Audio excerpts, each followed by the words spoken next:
bir xillik bilan ish faoliyatini yuritadigan ishchilar, demak uy ish hali rutina bilan shug'ullanadigan, bu albatta ma'lum muddatda uni ish koeffitsiyenti ham pasayib ketadi. Chunki u bir xil ish bilan shug'ullanadi ancha yilda.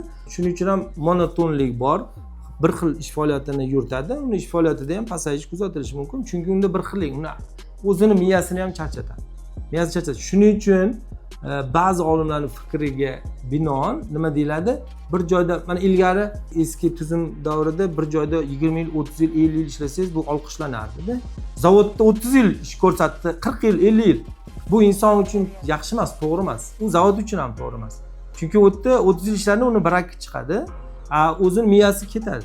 Mana bugungi kundagi olimlarning fikri tamomila boshqacha. Demak, bir joyda 5-6 yil ishladingizmi, almashtiring ish o'rningizni. 10 yil ishlang, boring yana. Ish o'rningizni almashtiring yoki o'sing, pozitsiyada o'sing. Bitta pozitsiyada o'tirmang. 5-6 yil ishladingizmi, 3-4 yil ishladingiz, ayniqsa ko'pi 5-6 yil, keyin pozitsiyani o'zgartiring. Agar ishxonani o'zgartirmasang, pozitsiyani o'zgartiring, ish faoliyatini o'zgartiring. Yoki bo'lmasam keting, ishxonadan boshqa ish toping, boshqa ishga kiring. Bir xillikdan qochish kerak. Shunda miya charchamaydi, shunda miya qarimaydi.